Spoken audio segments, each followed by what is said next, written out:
So when I was a youngin', I was obsessed with horses. Like many, I want to say young girls, I'm sure there were boys too, but like many young people, I was obsessed with horses. I read horse books, I watched horse movies, I had a pretend horse who I called Honda the Canadian Champion. And when I walked down the street, I would walk like this because I was walking. I took my horse to school and I could just leave it in the yard and pick it up after school. I stole money from my parents to try to buy a horse. I was not successful, but I managed to get quite a bit of money. So I loved horses so much.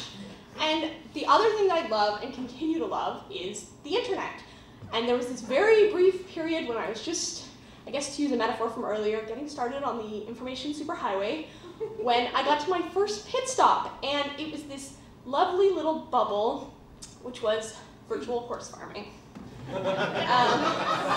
So virtual horse farming games, this is game in the sense of role-playing game, not like video game. And really, the most important part of your virtual horse farming experience was building your barn. And you built your barn using GeoCities or tripod. I used Angel Fire because I thought that sounded more sophisticated. And you would sort of, so you would use your web space to talk about your farm.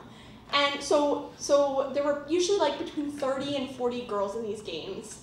And they would have their website, and usually they had a specialty, and often it was based on what they were interested in real life. So they would have a small farm in Virginia that did show jumping, or like, you know, they'd run a farm in Texas that was really into like calf wrangling or like something. But I was very greedy, and my farm did everything. So obviously I had a lot of show jumpers and horses that did dressage, but also like a lot of steeplechasing, a lot of barrel racing, calf wrangling, regular racing, like anything that horses could do was done at my farm. And I also had every kind of horse that you could ever imagine. So most farms were pretty heavy on like American saddlebred, thoroughbreds, and quarter horses. And I had lots and lots of those, but I also had like Clydesdales, Oldenburgs, Shetland ponies, Orloff trotters, Andalusians. I'm running out of, I can't remember all of my breeds now, but if you're thinking of another breed, I definitely had a horse of that breed. I was super greedy, and my kingdom had everything. And my kingdom was called Rose Hips Equine Facility, by the way. And also, I wasn't allowed to use my real name on the internet, so my name was Loretta Hall. And I had 2,000 acres in the English countryside.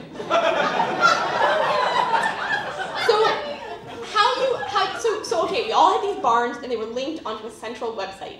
And on that website, there were classified ads, and you could run shows, and you could sell tack, and you could sell feed, and sort of interact with other people. There were no message boards. Everything was done via email, which was really hard because my family only had a family email address. So I would get like 20 or 30 emails a day, digests. You would do these like day in the life where you'd like report how you got up at 4 o'clock to give your horses these like oats with apple cider vinegar.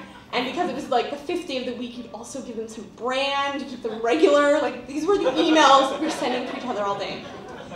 So running a show is a really exciting thing. And when you ran a show, you would email, people would email in, you'd list all the categories in the classified ads, and people would email in saying, I'm entering, this horse in this category, and this horse in this category. And then on the day of the show, you would put all of the horses' names in a hat and draw out the winners of the show. Or you might roll dice and sort of assign scores. And because I had so many horses, my barn won all sorts of awards for just like having so many champion horses. And it was just a matter of numbers, frankly. But I was a total queen bee about it. I had the farm with the most champions. So I was really rising to the top of this virtual farming scene. But there were 3 things that were holding me back. The first thing that was holding me back was that we only had 5 hours of internet a month. And like, You can't raise a chicken on 5 hours of internet a month, never mind like run a farm. So initially to get around this, I would dial up, you know, and I would load the classified ads, and then I would disconnect, and then I had a binder with like tabs and different colored pens, and I would write out every single ad that had appeared in the virtual horse farming universe that day for reference as I moved along. So this would be like people looking to board. There was a limit on how many barns could be in the game, so if people wanted to join, they had to board at an existing farm. So I would always try to get boarders, get more money, and or like, you know, stud fees would go up based on how many shows your horse had won. So I would write all of this out, and then I would dial into the internet again, and then I would load another page, and you know, this time it might be like everybody's recounting of their day, and I would disconnect, and I didn't copy all of that down, but I read obsessively, and like needless to say, I went over the 5 hours a month immediately, like in the first day.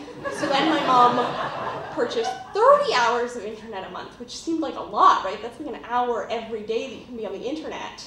But like I blew through that in a weekend. And of course it's Bell. Like they're not going to tell you you've blown through. You just get a bill for like $700.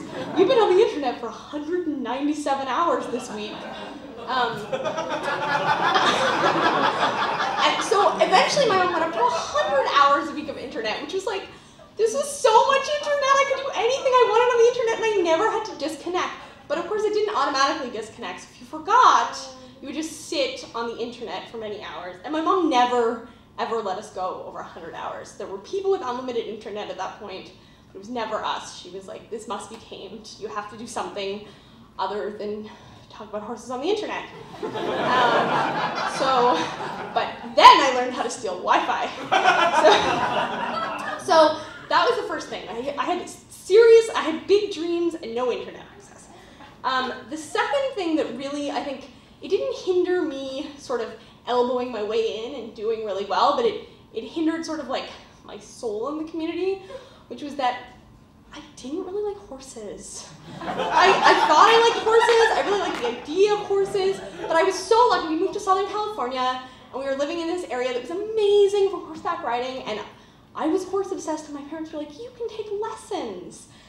And so I got gear, and I went to a real horse farm, and the horses were so big. And they just like had these hooves that would stomp on your feet, and then you would get on the horse, and you'd be so far off the ground, kind of like right now. And like all of the horses had really bad attitudes, and they would like get scared of things and sort of flick their big butts, and like their tails would flick in your face.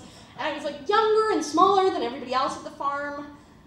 And so like every other extracurricular activity I've ever been involved in, I quit immediately. And I've never ridden a horse again, and I have no interest in riding a horse. But I think that this sort of like distaste for actually touching or being near a horse sort of made me into this like really greedy business person, where I was like, horse farming is a business, and I have to be good at it, and I'm gonna be the best at it, and I didn't care about like being with horses. So I think that sort of held me back. The third thing that held me back from like true domination of what I later learned were called cyber barns. Thanks to the Internet Archive's Wayback Machine, I can find some of them, and they're called cyber barns, was that I was kicked out of the group. And I really tried to find a record of like why I was kicked out of the group, but I can't find it. But I know that it's because I was an asshole. Like, absolutely. I was awful. And I was an asshole to the owner of this group, who, because I like vaguely remembered her name was Chris, and I did some Googling, and there's a book called Net People, The Personalities and Passions Behind the Websites. And it was published around the year 2000, and the owner of the Cyber Barn group is profiled, and she's this like lovely Australian woman who was like, you know, I started it because I just felt like girls wanted a place to talk about horses on the internet and to get some experience. with budgeting, with sort of dealing with disasters, with having to work with different personalities around horses. I really felt like it would be a good life experience for them. And her whole life got taken over, right? Like, there wound up being 4 different games that all had like 30 barns, and so there were girls all over the world emailing her all the time with all of their problems. And it just, the chapter in the book is like, and I had to quit, like I couldn't take it. And I was one of those people who drove her to quit doing that. So I was trying to think if I got any lessons out of it, because I did not get any of the lessons that she. It was like, in SimCity when you could get a code and you could just get money, and you were like, I know I'm supposed to learn how to plan, but like I'm just gonna build highways, and you just have so much money. And so you could have budgeted in your virtual horse farm, but like I didn't. I just had everything that I wanted all the time. I bought the best of everything, and then I got kicked out. So the only lesson that I could really think about coming from this was that if you're a jerk on the internet, there are consequences, which is not true. It's not true at all. We all know it's not true. But I thought it was true for a really, really long time. And so I feel that I spent my teen years, which are very dangerous internet years, being like nice to people on the internet because I loved this thing and I had been forcibly removed from it because of my own bad behavior. So actually, I think that was a pretty good lesson to learn, but I don't follow that now. That's all. Thanks.